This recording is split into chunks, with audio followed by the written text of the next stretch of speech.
आज का first question ये रहा आप लोगों के लिए। भारतीय संविधान के ऐतिहासिक विकास का काल कब से प्रारंभ माना जाता है? तो 1600 ईस्वी से। 1600 ईस्वी से। रेगुलेटिव एक्ट कब पारित किया गया? तो 1773 ईस्वी में। 1773 ईस्वी में। सर्वप्रथम उच्च न्यायालय की स्थापना का प्रावधान किस अधिनियम के द्वारा किया गया? तो रेगुलेटिव एक्ट 1773। रेगुलेटिव एक्ट 1773 के द्वारा। किस अधिनियम द्वारा भारत के गवर्नर जनरल को अध्यादेश जारी करने की शक्ति प्रदान की गई? तो भारतीय परिषद अधिनियम 1861। भारतीय परिषद अधिनियम 1861। भारत के लिए सेक्रेटरी ऑफ स्टेट की नियुक्ति किस अधिनियम के अंतर्गत की गई? तब भारत सरकार अधिनियम 1858। भारत सरकार अधिनियम 1858। किस अधिनियम के अधीन अप्रत्यक्ष निर्वाचन के सिद्धांत को मान्यता दी गई? तब भारतीय परिषद अधिनियम 1892। भारतीय परिषद अधिनियम 1892। विधायिक कार्यों को प्रशासनिक कार्यों से पृथक करने की व्यवस्था किस चार्टर एक्ट के द्वारा की गई? तो charter act 1853। Charter act 1853। Bharat में ईस्ट इंडिया कंपनी के शासन को किस अधिनियम के द्वारा समाप्त किया गया? तो भारत सरकार अधिनियम 1858। भारत सरकार अधिनियम 1858।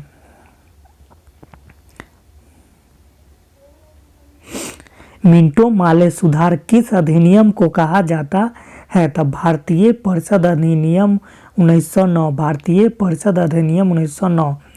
मिंटो माले सुधार बिल किस वर्ष में पारित किया गया? तो 1909 ईस्वी में। 1909 ईस्वी में।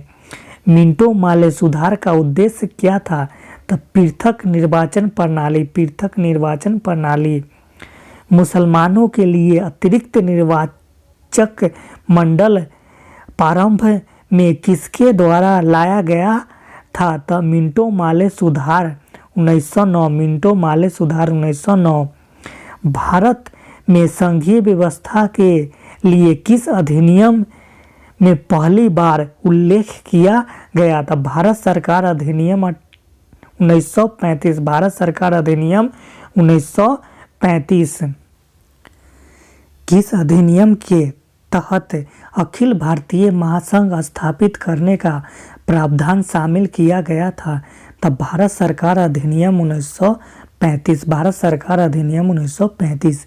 किस अधिनियम के तहत प्रत्यक्ष निर्वाचन सिद्धांत को मान्यता दी गई? तब भारत सरकार अधिनियम 1919। भारत सरकार अधिनियम 1919। सर्वप्रथम संविधान सभा के गठन का आश्वासन किस प्रस्ताव द्वारा दिया गया था? तो क्रिप्स योजना। क्रिप्स योजना। भारत सरकार द्वारा अगस्त प्रस्ताव कब पारित किया गया था? 8 अगस्त 1940 को। 8 अगस्त 1940 ईस्वी में। राजगोपालाचारी फार्मूला कब प्रस्तुत किया गया था? 10 जुलाई 1944 को। 10 जुलाई 1944 को। अधिकांशी परिषद के गठन का प्रस्ताव किस योजना के अंतर्गत दिया गया था? बेबेल्स योजना। बेबेल्स योजना के।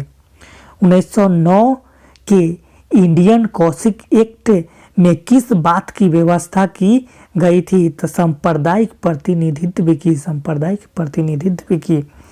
बी.आर. अम्बेडकर और महात्मा गांधी के मध्य 1932 में हस्ताक्षरित पूजा समझौता में प्रावधान था हरिजनों के लिए आरक्षण एवं संयुक्त निर्वाचन क्षेत्र। हरिजनों के लिए आरक्षण एवं संयुक्त निर्वाचन क्षेत्र। भारत की आज़ादी के समय इंग्लैंड में किस पार्टी की सरकार थी? तो लेबर पार्टी की। लेबर पार्टी की। किस अधिनियम ने केंद्र में द्वैध शासन प्रणाली को स्थापित किया था? भारत सरकार अधिनियम 1935। भारत सरकार अधिनियम 1935।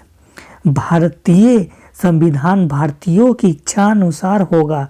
किसके द्वारा यह कथन व्यक्त किया गया है? तो महात्मा गांधी के द्वारा। महात्मा गांधी के द्वारा। किसके द्वारा ब्रिटिश सरकार से मांग की गई कि भारतीय संविधान के निर्माण के लिए संविधान सभा का गठन किया जाए? तो मोतीलाल नेहरू द्वारा। मोतीलाल नेहरू द्वारा। संविधान सभा के विचार का औपचारिक रूप से प्रतिपादन किसके द्वारा किया गया था? एम.एन. राय द्वारा। एम.एन. राय द्वारा।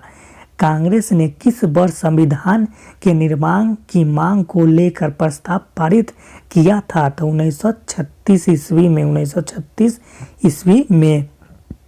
किस योजना के तहत वर्ष 1942 में यह स्वीकार किया गया कि भारत में एक निर्वाचित संविधान सभा का गठन होगा जो युद्धोपरांत संविधान का निर्माण करेगी? क्रिप्स योजना। क्रिप्स योजना।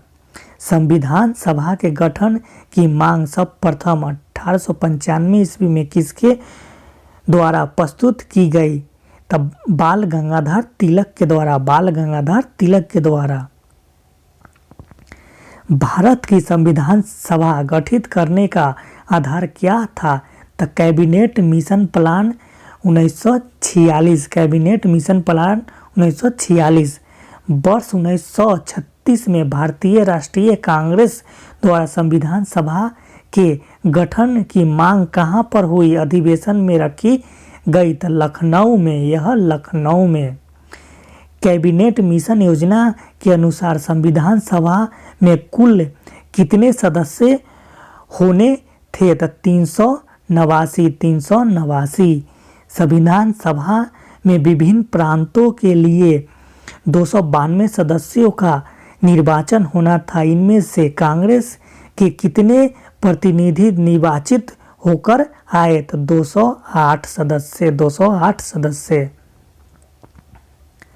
पुनर्गठन के पश्चात वर्ष 1947 ईस्वी में संविधान सभा के सदस्यों की संख्या कितनी रह गई? तो 299। यह 299।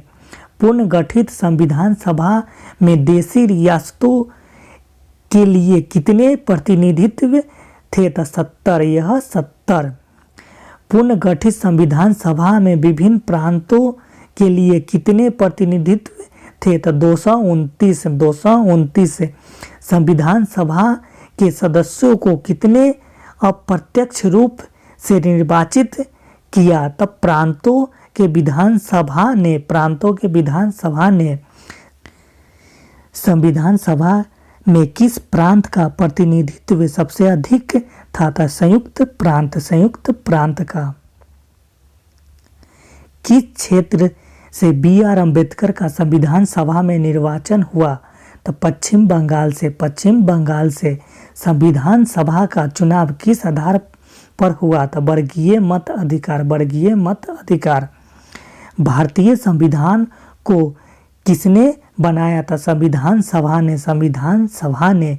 संविधान सभा के लिए चुनाव कब संपन्न हुए? तो 1946 ईस्वी में। 1946 ईस्वी में। संविधान सभा की प्रथम बैठक कब की गई? तो 9 दिसंबर 1946 को। 9 दिसंबर 1946 को। संविधान सभा का प्रथम अधिवेशन कहाँ हुआ था? तो दिल्ली में। यह दिल्ली में हुआ था। संविधान सभा के उद्घाटन अधिवेशन की अध्यक्षता किसने की थी? तो सच्चिदानंद सिन्हा ने। सच्चिदानंद सिन्हा ने। संविधान सभा के अस्थायी अध्यक्ष कौन थे? तो डॉक्टर राजेंद्र प्रसाद। डॉक्टर राजेंद्र प्रसाद। संविधान सभा के अस्थायी अध्यक्ष कौन थे? तो सच्चिदानंद सिन्हा। सच्चिदानंद सिन्हा। संविधान सभा का संवैधानिक सलाहकार किसे नियुक्त किया गया था? तो बी.एन. राव को। बी.एन. राव को। संविधान के विभिन्न पहलुओं के अध्ययन हेतु संविधान सभा ने कितनी समितियां नियुक्त की थी? तो 13। यह 13। संविधान सभा के प्रारूप समिति की नियुक्ति कब की गई? तो 29 अगस्त 1947 को। 29 अगस्त 1947 को। भारतीय संविधान सभा की प्रारूप समिति के अध्यक्ष थे डॉक्टर बी आर अम्बेडकर। संविधान सभा के प्रारूप समिति में सदस्यों की संख्या कितनी थी? तो 7। यह 7। संविधान की प्रारूप समिति के समक्ष प्रस्तावना का प्रस्ताव किसने रखा था? जवाहरलाल नेहरू ने। संविधान सभा में सभी निर्णय किस आधार पर लिए गए? तो सहमति और समायोजन।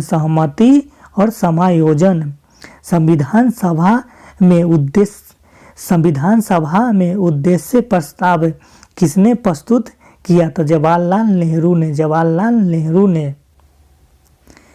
भारतीय संविधान सभा की संघीय शक्ति समिति के अध्यक्ष कौन थे? तो पंडित जवाहरलाल नेहरू। भारत को एक संविधान देने का प्रस्ताव कब संविधान सभा द्वारा पारित किया गया था? तो 22 जनवरी 1947 को। राष्ट्रीय झंडे की अभिकल्पना को भारत की संविधान सभा में कब ग्रहण किया था? तो जुलाई 1947 में।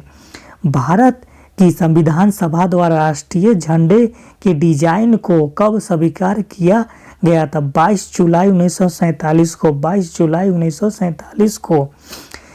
भारतीय संविधान को आंशिक रूप से कब लागू किया गया था? 26 नवंबर 1949 को। आज के लिए इतना ही दोस्तों। अगर मेरा वीडियो पसंद आए तो प्लीज़ इसे लाइक करना, शेयर करना, मेरे चैनल को सब्सक्राइब करना मत भूलना। धन्यवाद दोस्तों।